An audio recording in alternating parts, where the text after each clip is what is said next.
আজকে আমরা যে টপিকটা পড়ব সেটা বাংলা, ইংরাজি এবং সংস্কৃত, এই তিনটি বিষয়ে একটা গুরুত্বপূর্ণ টপিক, যেটা বাংলা এবং সংস্কৃতে বাচ্য পরিবর্তন নামে পরিচিত এবং ইংরাজিতে যেটাকে আমরা বলি ভয়েস চেঞ্জ। তো তোমরা ভিডিওটা ফার্স্ট টু লাস্ট দেখবে, কারণ মাত্র 4টে শ্লোক, আমরা যদি 4টে শ্লোক মুখস্থ রাখতে পারি তাহলে আমাদের বাচ্য কমপ্লিট হয়ে যাবে। বাচ্য নিয়ে আর কোনো কনফিউশন থাকবে না এবং পরীক্ষায় বাচ্য থেকে যেভাবেই প্রশ্ন আসুক, মোট কথা হলো বাচ্চে পরীক্ষায় যত নাম্বারের প্রশ্ন দেবে সেই একটা নাম্বারও মিস হবে না। তো সবাইকে স্বাগত আমার চ্যানেলে, সঙ্গে আছি নিপা। তাহলে চলো শুরু করি। তো এই বাচ্য পরিবর্তন আগে জানতে গেলে সবার প্রথমে জানতে হবে বাচ্য কি, বাচ্য কাকে বলে। বাক্যে ক্রিয়া প্রয়োগের ধরনকে বাচ্য বলা হয়। তাহলে আমি কি বললাম, বাক্যে ক্রিয়া প্রয়োগ, আমাদের একটা বাক্যে কি কি থাকে, কর্তা থাকে, কর্ম থাকে এবং ক্রিয়া থাকে। তাহলে সেই ক্রিয়াটা কিভাবে প্রয়োগ করব, এই ক্রিয়া প্রয়োগের যে ধরন সেটাকেই হচ্ছে বাচ্য বলা হয়। এবং আমাদের বাচ্য কয় প্রকার, সাধারণত 3 প্রকার: কর্তৃবাচ্য, কর্মবাচ্য এবং ভাববাচ্য। এছাড়া আরেকটা বাচ্য আছে, সেটার নাম হচ্ছে কর্মকর্তৃবাচ্য। সেটা অতটা প্রধান নয়, আমাদের প্রধান যে বাচ্য সেটা 3টে: কর্মবাচ্য, কর্তৃবাচ্য আর ভাববাচ্য। তো এই কর্তৃবাচ্য কাকে বলে? কর্তৃবাচ্য হলো যে বাচ্চে কর্তার প্রাধান্য থাকে, যে বাচ্চে কর্তার প্রাধান্য থাকে তাকেই বলা হয় কর্তৃবাচ্য। কর্তৃবাচ্যের যে শ্লোকটা আছে, জাস্ট সেই শ্লোকটা একবার মুখস্থ করতে পারলে এবং বুঝতে পারলে কর্তৃবাচ্য আমাদের কমপ্লিট হয়ে যাবে। কর্তৃবাচ্য প্রয়োগে তু প্রথমা কর্তৃকারকে দ্বিতীয়ান্তং ভবেৎ কর্ম পত্রধীনং ক্রিয়াপদম। তাহলে কর্তৃবাচ্য সংক্রান্ত যে শ্লোকটা আমি বললাম, কর্তৃবাচ্য সংক্রান্ত যে শ্লোকটা আমি বললাম সেটা হলো কি,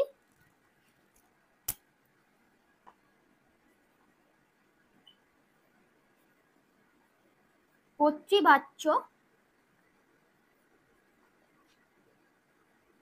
প্রয়োগে তু প্রথমা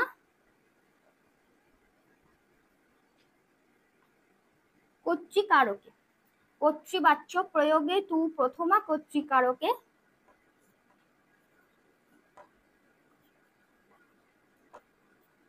দ্বিতীয়ান্তং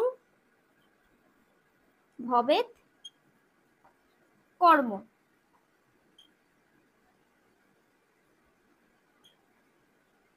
পত্রধীনং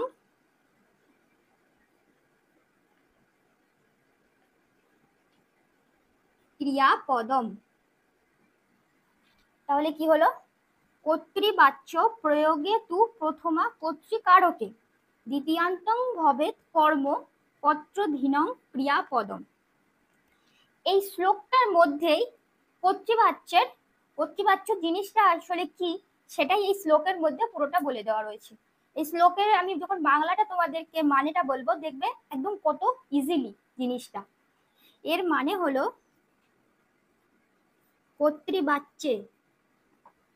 কর্তৃবাচ্যে প্রয়োগে তু প্রথমা কর্তৃকারকে, কর্তৃবাচ্যে কর্তায়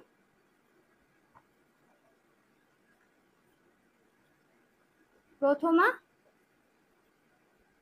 বিভক্তি হয়, কর্তৃবাচ্যে কর্তায় প্রথমা বিভক্তি হয়, দ্বিতীয়ান্তং ভবেৎ কর্ম। তাহলে এর মানে কি, কর্মে দ্বিতীয়া বিভক্তি হয়।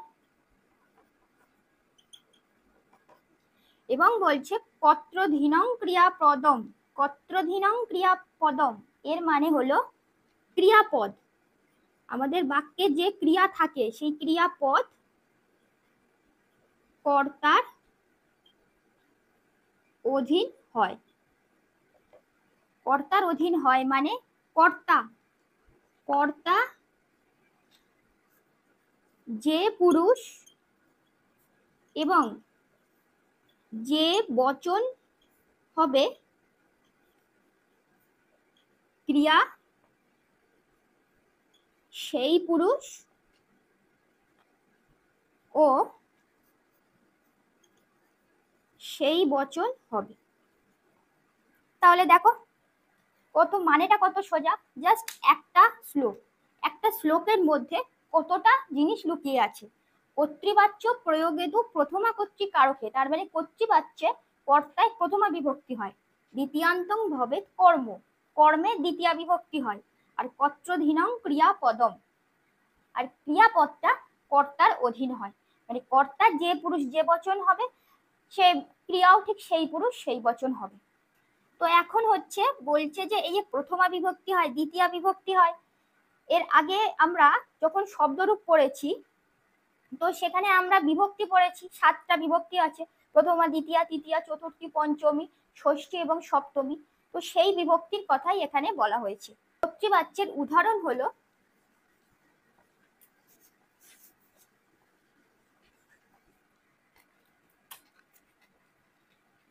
প্রথমে আসছে পুরুষ ভেদে উদাহরণ। কি বললাম? পুরুষ ভেদে। পুরুষ ভেদে মানে কি, আমাদের পুরুষ কয় প্রকার? পুরুষ হচ্ছে 3 প্রকার। কি কি? প্রথম পুরুষ, মধ্যম পুরুষ আর উত্তম পুরুষ। তাহলে এই পুরুষ ভেদে উদাহরণগুলো দেখব। প্রথমে আসছে দেখো অহং পুস্তকং পঠামি। অহং পুস্তকং পঠামি এই বাক্যটার মধ্যে অহং হচ্ছে কর্তা, পুস্তকং হলো কর্ম আর পঠামি হলো ক্রিয়া। ঠিক এই সেম, তং হচ্ছে কর্তা, পুস্তকং কর্ম, পঠসি হচ্ছে ক্রিয়া। রাম হলো কর্তা, পুস্তকং কর্ম আর পঠতি হচ্ছে ক্রিয়া। তো এর মধ্যে এই উদাহরণ 3টার মধ্যে একটা জিনিস খেয়াল করো, এর মধ্যে একটা কমন বিষয় কি আছে? এর মধ্যে একটা কমন বিষয় যেটা আছে সেটা হলো পুস্তকং। পুস্তকং 3টে উদাহরণেই সমান আছে, আর কর্তা এবং ক্রিয়া প্রত্যেকবারই চেঞ্জ হয়েছে। এর কারণ হলো পুস্তকং হলো কর্ম, এবং কর্তৃবাচ্য যে শ্লোকটা আমরা কি দেখলাম, কর্তৃবাচ্য প্রয়োগে তো প্রথমা কর্তৃকারকে দ্বিতীয়ান্তং ভবেৎ কর্ম। কর্মে তাহলে কি হবে? কর্মে হচ্ছে দ্বিতীয়া বিভক্তি হয়। তো পুস্তক শব্দটা ফল শব্দের মতো, আমাদের ক্লিবলিঙ্গ যে ফল শব্দ রূপ রয়েছে তো সেই শব্দের মতো পুস্তক শব্দটা, সেই জন্য ফলম ফলে ফলানি, ফলম ফলে ফলানি। দ্বিতীয়তেও কি হচ্ছে? ফল শব্দে ফলম হচ্ছে, সেই জন্য পুস্তক, পুস্তকং, পুস্তক হলো ফল শব্দের মতো তাই পুস্তকং হয়েছে। অহং পুস্তকং পঠামি মানে আমি বই পড়ি। আমি আমরা এগুলো হলো উত্তম পুরুষ, তুমি তোমরা এগুলো হচ্ছে মধ্যম পুরুষ, আর আমি তোমরা বাদে আর যা বাকি রাম শ্যাম যদু সে রয়েছে তাহারা সেগুলো হচ্ছে প্রথম পুরুষের অন্তর্গত। তো অহং আমি, আমি শব্দটা কি শব্দ? অসমত শব্দ। অসমত শব্দ রূপটা প্রথমে আছে অহম আবাম বয়ম, এবং অহম কথাটা রয়েছে প্রথমার, প্রথমার এক বচনে রয়েছে অহম। আর আমাদের শ্লোকে বলেছে যে কর্তৃবাচ্য প্রয়োগে প্রথমা কর্তৃকারকে, মানে কর্তৃকারকে মানে কর্তায় প্রথমা বিভক্তি হয়। অস্মাৎ শব্দের প্রথমার এক বচনে অহং, সেই জন্য অহম হয়েছে। তাহলে অহং পুস্তকং হয়ে গেল। এবারে যেটা দেখো সেটা হচ্ছে পঠামি। এখন পঠামি কেন হয়েছে? পঠতি তো লিখতে পারতাম, পড়ছে তো পঠতিও হয়, তা পঠামি কেন দিলাম? দিলাম এই কারণে, কারণ আমাদের শ্লোকে বলা হয়েছিল কর্তৃধীনং ক্রিয়াপদম, মানে কর্তা যে পুরুষ যে বচন হবে ক্রিয়াপদটাও ঠিক সেই পুরুষ সেই বচন হবে। কর্তা হচ্ছে উত্তম পুরুষ এক বচন, সেজন্য ক্রিয়াও সেটাই হবে, উত্তম পুরুষ এক বচন হবে। এখন ক্রিয়াটা আমাদের পট, পট হচ্ছে একটা ধাতু। তো পট ধাতু রূপের লটের রূপে কি আছে? তি ত সন্তি শি থস্থ মি বস মস, এবং মি বস মস এই লাইনটা হচ্ছে উত্তম পুরুষের লাইন, এবং উত্তম পুরুষের প্রথমেই রয়েছে মি, যেটাকে পট ধাতুতে রূপান্তরিত করলে কি হয়ে যায়? পঠামি হয়ে যায়। সেই জন্য অহং পুস্তকং পঠামি হয়ে গেল। সেকেন্ডটা দেখো তং পুস্তকং পঠসি। তং মানে হলো তুমি, এটা মধ্যম পুরুষের মধ্যে, এবং তুমিটা হচ্ছে জুসমত শব্দ। জুসমত শব্দ রূপে কি আছে? তম জুবাম জুয়াম তাম তা জুবাম বাম জুসমান বা। সবার প্রথমে কি বলছি? তম, তাহলে তম হয়েছে, সেজন্য তুমি বই পড়ো। তো তম মানে মধ্যম পুরুষ এক বচন, সেই অনুযায়ী ক্রিয়াটা হবে মধ্যম পুরুষ এক বচন। আমাদের ক্রিয়াতে মধ্যম পুরুষের লাইনটা কি ছিল লটে? তি ত সন্তি শি থস্থ, শি থস্থ, এবং এক বচন, তুমি তো এক বচনই, সেই জন্য হয়েছে পঠসি। পঠতি পঠত পঠন্তি, পঠসি পঠত পঠত, পঠসি, সেই জন্য তং পুস্তকং পঠসি। লাস্ট যেটা বলছে সেটা হলো রাম পুস্তকং পঠতি। রাম কারণ নাম, কোনো ব্যক্তির নাম বা সে, এগুলো সবই হলো প্রথম পুরুষের, এবং রাম, রাম হতে কি আছে, প্রথম পুরুষের এক বচন আছে। রাম নর শব্দের মতো, নর, নরু, নরা, নরতেও প্রথম আর এক বচনে কি আছে, নর আছে, সেই জন্য রাম নর শব্দের মতো বলে রাম হয়েছে। তো রাম হলো প্রথম পুরুষের এক বচন, এবং এর ক্রিয়াটা দেখো পঠতি হয়েছে। তো ক্রিয়াটাও ঠিক সেমই হবে, প্রথম পুরুষের এক বচন হবে। তো প্রথম পুরুষের এক বচনে আমাদের লাইনটা কি ছিল, তি তসতি, তি পঠতি, সেই জন্য হলো রাম পুস্তকম পঠতি। তো প্রথমে আমরা পুরুষ ভেদে উদাহরণ দেখলাম, এবারে আমরা দেখবো বচন ভেদে উদাহরণ। পুরুষ ভেদে এবং বচন ভেদে এই দুটো ভেদে উদাহরণ করলেই আমাদের কর্তৃবাচ্যের উদাহরণ হয়ে যাবে। মানে পরীক্ষায় কর্তৃবাচ্যের উপর যেভাবে প্রশ্ন আসবে আমরা সেভাবে অ্যান্সার করে দিতে পারবো। তো বচন ভেদে, বচন হচ্ছে কয় প্রকার আমরা জানি, বচন হচ্ছে 3 প্রকার। কি কি? এক বচন, দ্বিবচন এবং বহু বচন। এক বচন মানে একজন ব্যক্তি বা বস্তুকে বোঝাতে, দ্বিবচন মানে দুজন ব্যক্তি বা বস্তুকে বোঝাতে, এবং বহু বচন মানে এক বা দুইয়ের বেশি ব্যক্তি বা বস্তুকে বোঝালে তখন হয় বহু বচন। তো এই 3টে উদাহরণও ঠিক সেই বচন ভেদে। খেয়াল করো এর মধ্যেও ঠিক সেম কর্ম একই রয়েছে, কারণ শিশু হচ্ছে এখানে কর্তা, আর চন্দ্রং হচ্ছে কর্ম, আর পশ্যতি হলো ক্রিয়া এই বাক্যের মধ্যে। তো এখানেও কর্ম একই আছে, কারণ কর্মে দ্বিতীয়া বিভক্তি, এবং চন্দ্র শব্দও সেম ফল শব্দের মতো, সেই জন্য চন্দ্রং হয়েছে। যেটা দেখার বিষয় সেটা হলো এখানে শিশু লিখেছি, শিশু, শিশু চন্দ্রং পশ্যতি, উদাহরণটা ভালোভাবে খেয়াল করো। শিশু, এবং শিশুটা কি, কোথা থেকে আসলো? শিশুটা হচ্ছে সাধু শব্দের মতো। আমাদের সাধু যে শব্দরূপ আছে, সাধু, সাধু, সাধব, সাধু, সাধু, সাধু, সাধুনা, সাধু ভ্যান, সাধুভি, এই সাধু শব্দের মতোই হলো শিশু শব্দ। সুনা, শিশু ভ্যান, শিশুভি, এরকমই সাধুর মতোই হবে। তো এই শিশু মানে কি? শিশু মানে হলো একজন শিশু, একজনকে বোঝাচ্ছে বচন ভেদে, সেই জন্য একজন শিশু। শিশু চন্দ্রং পশ্যতি, তাহলে শিশু চাঁদ দেখছে। শিশু হচ্ছে প্রথমায় এক বচন, সেজন্য ক্রিয়াও ঠিক প্রথমার এক বচনই হবে। পশ্যতি, পশ্যতি মানে হচ্ছে দেখা। আমাদের যে ধাতু দৃশ ধাতু, দেখার ধাতুটা কি আছে, দৃশ ধাতু। দৃশ ধাতুর রূপটা কি, লটের রূপটা কি, তি ত সন্তি, পশ্যতি পশ্যত পশ্যন্তি, পশ্যসি পশ্যত পশ্যত, পশ্যামি পশ্যাব পশ্যাম। শিশু বুঝতেই পারছি এটা আমাদের প্রথম পুরুষ, এবং প্রথম পুরুষের এক বচন, সেই জন্য প্রথম পুরুষের এক বচনে কি আছে, পশ্যতি আছে, তাই হলো শিশু চন্দ্রং পশ্যতি। সেকেন্ডটায় দেখো বানানটা দেখো, শিশু বানানটা তালবস্যয়সী তালবস্যয় দীর্ঘ, শিশু চন্দ্রং পশ্যত। কেন হয়েছে শিশু? শিশু কেন হয়েছে বললাম, শিশুটা সাধু শব্দের মতো। আমাদের সাধু শব্দরূপে কি আছে, সাধু, সাধু, সাধব, দ্বিবচনে বানানটা দন্তস্বয় আকার ধয় দীর্ঘ, সেই জন্য সেই সেম অনুযায়ী তালবস্যয় হসি তালবস্যয় দীর্ঘ হয়েছে, শিশু, শিশু, শিশব। তাহলে শিশু চন্দ্রং পশ্যত, পশ্যত কেন হলো, কারণ শিশু বলছে, তার মানে দুজন শিশুকে বোঝাচ্ছে যে দুজন শিশু চাঁদ দেখছে। আর আমাদের ধাতুরূপে দ্বিবচনে কি আছে, প্রথম পুরুষের দ্বিবচনেও আছে তি তস অন্তি, তি তস, তসে কি আছে, পশ্যত, সেই জন্য হলো শিশু চন্দ্রং পশ্যত। এরপরে যেটা রয়েছে শিশব চন্দ্রং পশ্যন্তি, শিশব সাধু, সাধু, সাধব, সেই জন্য শিশব মানে হচ্ছে বহু বচন। বহু বচন হয়েছে প্রথম পুরুষের বহু বচন, তাহলে ক্রিয়াও ঠিক সেম হবে, প্রথম পুরুষের বহু বচনই হবে।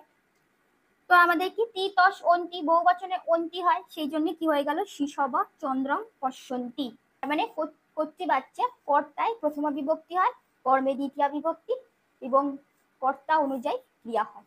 নেক্সট আসছে কর্মবাচ্য। কর্মবাচ্য মানে কি, যে বাচ্চা কর্মের প্রাধান্য থাকে সেটাকেই বলা হয় কর্মবাচ্য। তাহলে কর্মবাচ্যের যে শ্লোকটা সেটা হচ্ছে,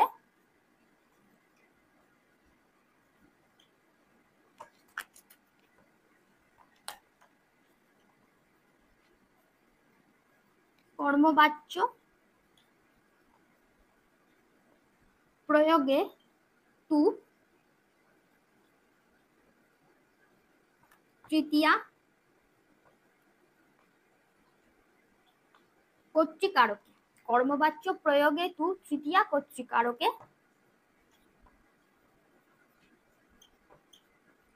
প্রথমান্তং ভবেৎ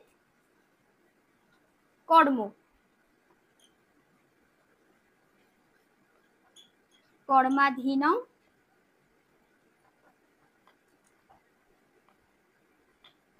ক্রিয়াপদম। কর্মবাচ্য প্রয়োগে তু তৃতীয়া কর্তৃকারকে প্রথমান্তং ভবেৎ কর্ম কর্মাধীনং ক্রিয়াপদম। কর্তৃবাচ্যের যে শ্লোকটা কর্মবাচ্যের শ্লোকটা অনেকটা একই, কিন্তু জায়গা একটু চেঞ্জ আছে। কারণ এখানে দেখো তৃতীয়া কর্তৃকারকে আর প্রথমান্তং ভবেৎ কর্ম কর্মাধীনং ক্রিয়াপদম। শ্লোকটার মানে হলো কর্মবাচ্যে কর্তায়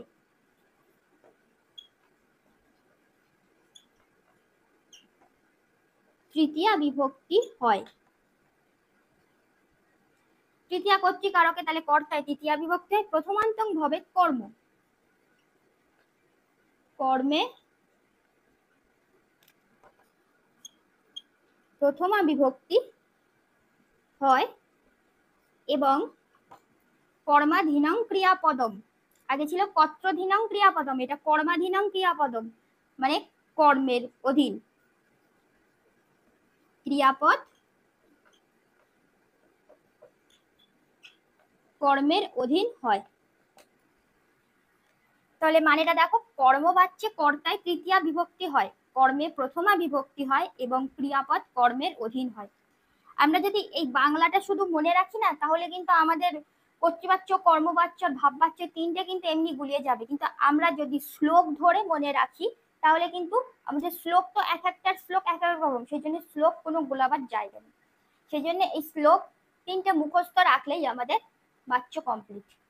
তো ক্রিয়াপদ কর্মের অধীন হয়, আগে ছিল ক্রিয়াপদ কর্তার অধীন, মানে কর্তা যে পুরুষ যে বচন, ক্রিয়াও ঠিক সেই পুরুষ সেই বচন। এখানে আবার দেখছি অন্য কর্মবাচ্যে যেহেতু কর্মের প্রাধান্য বেশি থাকবে, মানে কর্মের প্রাধান্যই থাকবে, সেই জন্য ক্রিয়াপদ কর্মের অধীন হয়। তার মানে কর্ম যে পুরুষ যে বচন হবে, ক্রিয়াপদও ঠিক সেই পুরুষ সেই বচন হবে। এবারে আমরা উদাহরণটা দেখে নিলে বিষয়টা আরো পরিষ্কার হয়ে যাবে। আরেকটা জিনিস হচ্ছে, কর্মবাচ্যে ক্রিয়া সবসময় আত্মনেপদী হয়। ক্রিয়াটা সবসময় আত্মনেপদী হবে। আমাদের ধাতু হচ্ছে তিন প্রকার, কি কি আছে? পরস্যইপদী, আত্মনেপদী আর উভয়পদী। আমরা যেটা পড়ি তি তসন্তি শীতস্ত মি বসমস তু তামন্তু হিতম তানি আবম, এই যে রূপগুলো আছে এগুলো হলো পরস্যইপদী ধাতুর রূপ। আর আত্মনেপদী ধাতুর যে রূপ সেটা হচ্ছে তে আতে ইয়ান্তে সে আতে ধে ইয়ে বহে মহে, এটা হলো আত্মনেপদী ধাতুর রূপ। তাহলে কি হচ্ছে, কর্মবাচ্যে ক্রিয়া সবসময় আত্মনেপদী হয় এবং এরপরে যেটা আমরা ভাববাচ্যে পড়বো সেখানেও দেখবো সবসময় আত্মনেপদী হয় এবং এর ওপরে একটা শ্লোক আছে। তো কর্মবাচ্যের উদাহরণ পুরুষ ভেদে এবং বচন ভেদে। কারণ কর্মবাচ্যে আমরা কি দেখেছিলাম যে কর্তায় তৃতীয়া হবে, তৃতীয়া বিভক্তি হবে, আর কর্মে হলো প্রথমা বিভক্তি হবে এবং কর্ম অনুযায়ী ক্রিয়া হবে। কর্মে যে পুরুষ যে বচন হবে, ক্রিয়াতেও ঠিক সেই পুরুষ সেই বচন হবে। তো পুরুষ ভেদে উদাহরণ হচ্ছে তেন অহং দৃশ্যে, তেন তং দৃশ্যসে আর পিত্রা শিশু দৃশ্যতে। তিনটে উদাহরণ ভালো করে খেয়াল করো। প্রথম উদাহরণটা হচ্ছে তেন অহং দৃশ্যে, এর মানে এর তেন মানে কি? তেন মানে হচ্ছে তার দ্বারা, তার দ্বারা আমাকে দেখা হচ্ছে, তার দ্বারা আমাকে দেখা হচ্ছে। কর্মবাচ্যে কর্মের প্রাধান্য থাকে, কাকে দেখা হচ্ছে? আমাকে দেখা হচ্ছে, মানে কর্মটাই হলো এখানে প্রধান। তেন হলো তার দ্বারা, তেনটা কোথা থেকে আসছে? তৎ শব্দরূপ। আমাদের তৎ যে শব্দরূপ আছে, তৎ শব্দের তিনটে লিঙ্গ আছে, পুংলিঙ্গ স্ত্রীলিঙ্গ ক্লীবলিঙ্গ। পুংলিঙ্গ রূপে তৃতীয়া বিভক্তিতে এটা হয়, শতৌতে তম তৌতান তেন তাভ্যাম তৈ। তাহলে তেন কর্তায় তৃতীয়া হলো। এবার অহং, অহং মানে হলো আমি, এটা হচ্ছে কর্ম, যেটাকে কর্ম, যে তার দ্বারা আমাকে দেখা হচ্ছে। কাকে দেখা হচ্ছে? আমাকে। কি কাকে দিয়ে প্রশ্ন করলে যে উত্তর পাওয়া যায় সেটাই হচ্ছে কর্ম। তো অহং দৃশ্যে, এখানে এবার ক্রিয়াটা দেখো, দৃশ্যে, দৃশ্যটা কোথা থেকে আসলো? অহং যেহেতু উত্তম পুরুষ এক বচন, সেজন্য ক্রিয়াটাও সেই কর্ম অনুযায়ী হবে, তাই ক্রিয়াতেও উত্তম পুরুষ এক বচন হবে। দৃশ্যটা কেন হয়েছে? আমি বললাম যে কর্মবাচ্যে ক্রিয়া সবসময় আত্মনেপদী হয়, আর আত্মনেপদীর রূপটা কি ছিল? তে আতে ইয়ান্তে সে আতে ধে এ বহে মহে। তাহলে উত্তম পুরুষের যে রূপটা সেটা হলো ইয়ে বহে মহে। তো সেই জন্য এখানে দৃশ্যে হয়েছে। আত্মনেপদীতে একটা জকারের আগম হয়, মানে একটা জফলার আগম হয়। যেমন গম থাকলে কি হবে? গম্মতে হবে, পট থাকলে পট্ঠতে হবে, ভুজ থাকলে ভুজ্জতে হবে। এটাই হচ্ছে আত্মনেপদীর রূপ। সেই জন্য তেন অহং দৃশ্যে। তারপরে আসছে তেন তং দৃশ্যসে। তেন মানে তার দ্বারা, তার দ্বারা তোমাকে দেখা হচ্ছে, দেখা হচ্ছে কাকে, তোমাকে দেখা হচ্ছে তার দ্বারা। তো এখানে তং হচ্ছে কি, তং হলো মধ্যম পুরুষ এক বচন, যেহেতু আমরা পুরুষ ভেদে করছি, তং হলো মধ্যম পুরুষ এক বচনে, সেই জন্য সেই অনুযায়ী ক্রিয়াটাও হবে দৃশ্যসে। তে আতে ইয়ান্তে সে আতে ধে, তাহলে মধ্যম পুরুষের যে লাইনটা সেটা হলো সে, সেই জন্য দৃশ্যসে হয়েছে। আর লাস্ট যেটা প্রথম পুরুষের উদাহরণ, সেটা হলো পিত্রা শিশু দৃশ্যতে। পিত্রা, পিত্রা কি, পিত্রাটা কোথা থেকে এসছে, পিতা শব্দরূপ, আমাদের যে পিতা শব্দরূপ আছে, পিতা পিতরৌ পিতরা পিতরম পিতরৌ পিতৃন, পিত্রা পিতৃভ্যাম পিতৃভি, পিত্রা, পিত্রায় আছে তৃতীয়া, আমাদের কর্মবাচ্য কর্তায় তৃতীয়া, সেই জন্য পিত্রা শিশু দৃশ্যতে। এখানে শিশুটা হচ্ছে কর্ম, প্রথম পুরুষ এক বচন দেখতে পাচ্ছি, শিশু, সাধু সাধু সাধু বা শিশু সাধু শব্দের মতোই, সেই জন্য শিশু। আর দৃশ্যতে হয়েছে, তাহলে কর্ম অনুযায়ী ক্রিয়া হয়ে যাবে দৃশ্যতে।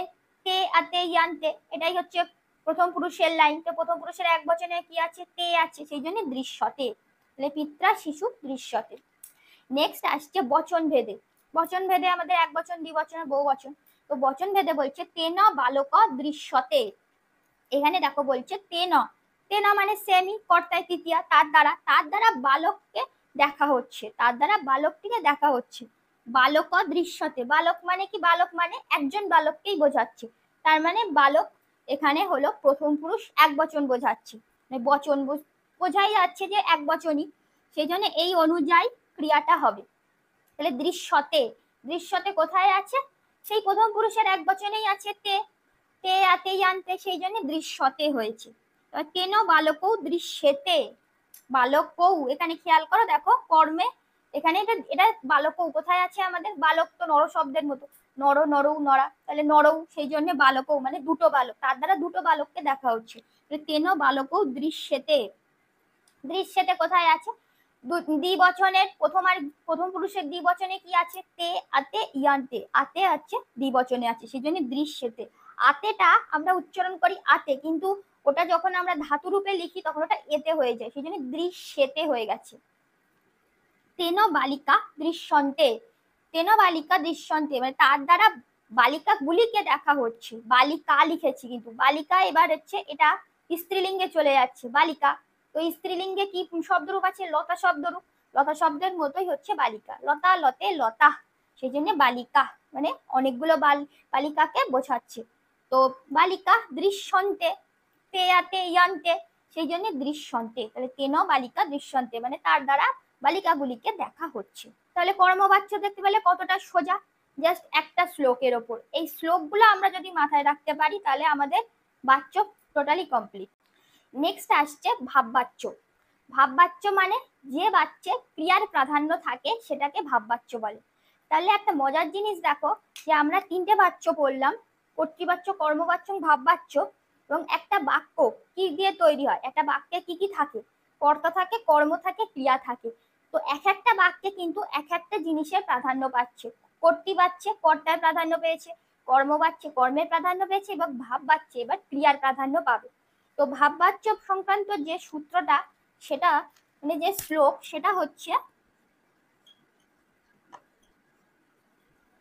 ভাববাচ্যে কর্মাভাব তৃতীয়া কর্তৃকারকে, ভাববাচ্যে কর্মাভাব তৃতীয়া কর্তৃকারকে প্রথম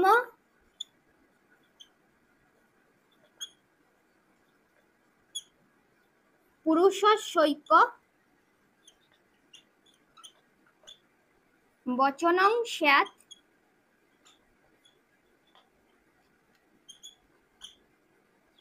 ক্রিয়াপদে। তাহলে কি হলো, শ্লোকটা হচ্ছে ভাববাচ্যে কর্মাভাব তৃতীয়া কর্তৃকারকে প্রথম পুরুষস্যৈক বচনং স্যাৎ ক্রিয়াপদে। এই শ্লোকটার মধ্যেই ভাববাচ্যের মূল অর্থটা নিহিত রয়েছে। এর মানে হলো ভাববাচ্যে কর্মাভাব তৃতীয়া কর্তৃকারকে, তার মানে বলতে চাচ্ছে যে ভাববাচ্যে কর্তায় তৃতীয়া বিভক্তি হয় তৃতীয়া কর্তৃকারকে। এবার এবার এইটা দেখো ভালো করে খেয়াল করে, কর্মাভাব মানে হচ্ছে এতে কর্ম থাকে না। কি বললাম? কর্মাভাব মানে এতে কর্ম থাকে না। আর প্রথম পুরুষ সৈক্য বচনং স্যাৎ ক্রিয়াপদে, এর মানে হলো ক্রিয়াপদ সব সময়, ক্রিয়াপদ সব সময় মানে সর্বদা, কোনো সময়ের জন্য চেঞ্জ হবে না, তাই ক্রিয়াপদ সব সময় প্রথম পুরুষ এক বচন হয়। তাহলে কি হলো বাংলা মানেটা দেখো কত সোজা, ভাববাচ্যে কর্তায় তৃতীয়া বিভক্তি হয়, এতে কর্ম থাকে না, আর ক্রিয়াপদ সব সময় প্রথম পুরুষ এক বচন হয়। তাহলে কর্তৃবাচ্য আর কর্মবাচ্য এই দুটো যদি আমাদের গোলায়ও, কিন্তু ভাববাচ্য কখনোই গোলাবে না। কারণ আমরা দেখলাম কর্তৃবাচ্য কর্মবাচ্যে কর্তা অনুযায়ী একবার ক্রিয়া হলো চেঞ্জ হয়, আর একবার কর্ম অনুযায়ী ক্রিয়া চেঞ্জ হয়, কিন্তু ভাববাচ্যে সেরকম কোনো ব্যাপারই নেই। ভাববাচ্যে ক্রিয়া সবসময় একটা জিনিসই থাকে, সেটা কি প্রথম পুরুষ এক বচন, সেটা কর্তা দ্বিবচন হোক বহু বচন যাই হোক না কেন, এ কখনো নিজের জায়গা চেঞ্জ করবেই না। ভাববাচ্যে ক্রিয়াপদ সবসময় প্রথম পুরুষ এক বচন। তাহলে চটপট উদাহরণটা দেখে নিই। তাহলে ভাববাচ্যের উদাহরণগুলো এগুলো। কর্মবাচ্যে আমি বললাম যে ক্রিয়া আত্মনেপদী যেমন হয়, সেরকম ভাববাচ্যেও ক্রিয়া আত্মনেপদী হয়। আর এই কর্মবাচ্যের ভাববাচ্যের এই আত্মনেপদীর ওপর একটা সূত্র আছে, একটা শ্লোক আছে, সেটা আমি এর পরেই বলবো। তো এখানে ক্রিয়া আমাদের আত্মনেপদী হয়, সেজন্য প্রথম উদাহরণটা দেখো, শিশু না সজ্জতে, শিশু ভ্যাং সজ্জতে আর শিশু ভি সজ্জতে। ক্রিয়া কিন্তু একই রয়েছে, কারণ ক্রিয়া আমাদের একই থাকবে। কেন একই থাকবে? কারণ ক্রিয়া তো শুধু একটাই জিনিস প্রয়োগ হয়, কি সেটা প্রথম পুরুষ এক বচন, সজ্জতে সজ্জতে সজ্জতে, এবং এগুলো হলো প্রথম পুরুষ এক বচন। তো কর্তা চেঞ্জ হয়েছে, কারণ আর কর্তায় সবসময় কি হবে, কর্তায় তৃতীয়া হবে। শিশু না, শিশু না কোথা থেকে এসেছে?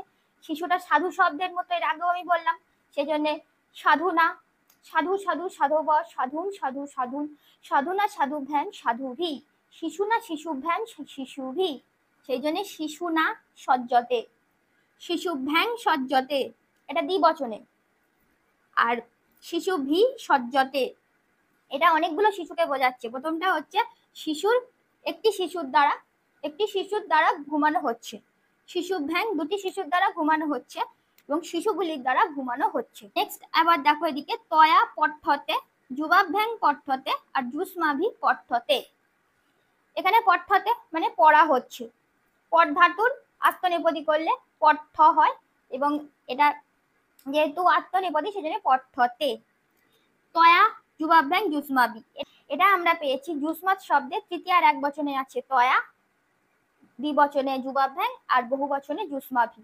তয়া যুবাভ্যাং জুসমাভি। জুসমাত শব্দটা কি আছে? তম যুবাম জুয়ম, তাম তা যুবাম বাম জুসমান বা, তয়া যুবাভ্যাং জুসমাভি। সেই জন্য তয়া পঠ্যতে, যুবাভ্যাং পঠ্যতে, জুসমাভি পঠ্য। তাহলে দেখো তিনটে বাচ্য আমাদের কত ইজিলি হয়ে গেল, জাস্ট তিনটে শ্লোকের ওপরে তিনটে বাচ্য টোটালি কমপ্লিট হয়ে গেল।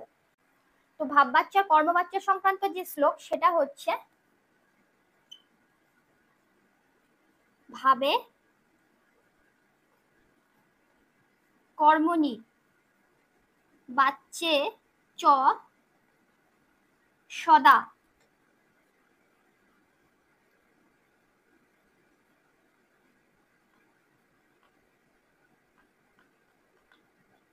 সদ্যাত্ত নেপদম। কি হলো? ভাবে কর্মণি বাচ্চে চ সদা সদ্যাত্ত নেপদম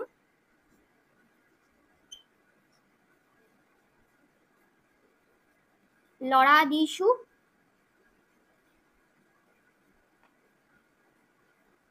চতুর্সেব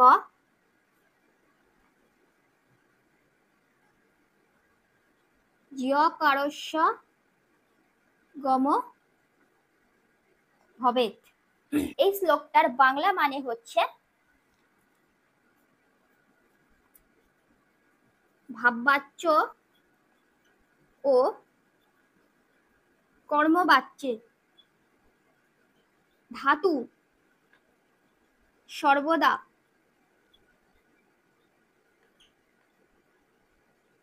আত্মনেপদী হয়। লট লোট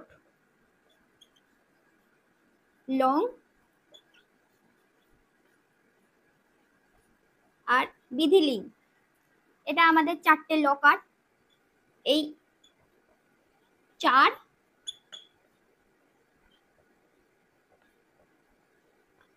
বিভক্তিতে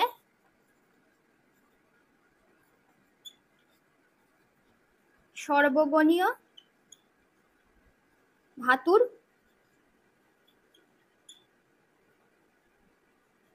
উত্তরে যকার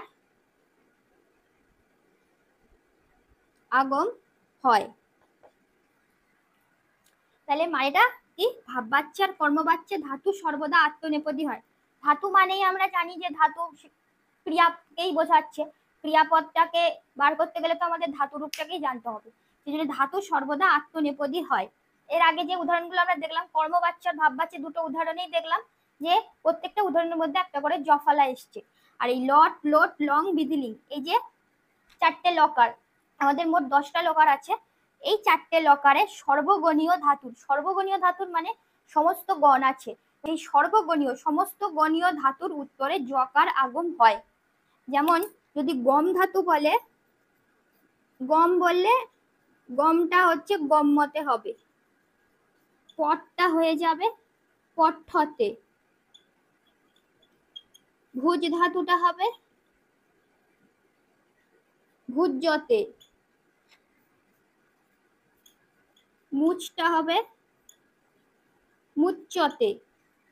এরকম মানে সবগুলোর মধ্যে দেখো একটা করে জ এসেছে, ও জফলা এসেছে। সেই জন্য বললো যে ভাবে কর্মণি বাচ্চে চ সদা সাধ্যাত্ম নেপদম, মানে ভাব বাচ্চার কর্মবাচ্যে ধাতু সর্বদা আত্মনেপদী হয়। আর লড়াদিশু চতুর সেবা ইয়কারস্যাগম হবে, মানে লড়াদিশু মানে হচ্ছে এই লট লোট লং বিধিলিং, এই চারটে বিভক্তিতে চতুর সেবা চারটে বিভক্তিতে যকারস্যাগম হবে, যকারের আগম হয়। তো এই ছিল আজকে আমাদের পাঠ্য বিষয়। আমাদের আমি প্রথমে বললাম জাস্ট 3টে শ্লোক, আমাদের তো 3টে শ্লোকে 3টে বাচ্য তো টোটাল কমপ্লিট হয়ে গেল। আর লাস্টের যে শ্লোকটা এটা জাস্ট ভাববাচ্য এবং কর্মবাচ্যের বৈশিষ্ট্য স্বরূপ, মানে ভাববাচ্য কর্মবাচ্যে কি হয়, ক্রিয়াটা সবসময় আত্মনেপদী হয়, আর লট লোট লং বিধিলিং এই চার বিভক্তিতে যকারের আগম হয়। তো আমি আশা করব আজ এই ভিডিও দেখার পরে তোমাদের বাচ্য নিয়ে আর কোনো কনফিউশন থাকবে না। এবারে তোমরা যারা বাচ্চতে ভয় পেতে তারা এখন বাচ্চ পড়তে খুবই ভালো লাগবে। তো ভিডিওটা কেমন লাগলো অবশ্যই কমেন্ট বক্সে জানিও। পরবর্তী ভিডিও দেখার জন্য আমন্ত্রণ রইল। আর তোমরা যারা এখনো আমার চ্যানেলটিকে সাবস্ক্রাইব করোনি তারা ঝটপট চ্যানেলটিকে সাবস্ক্রাইব করে দাও। সাবস্ক্রাইব করে পাশে থাকা বেল আইকন প্রেস করে অল নোটিফিকেশন করে দাও। তো সবাই ভালো থাকবে, ধন্যবাদ।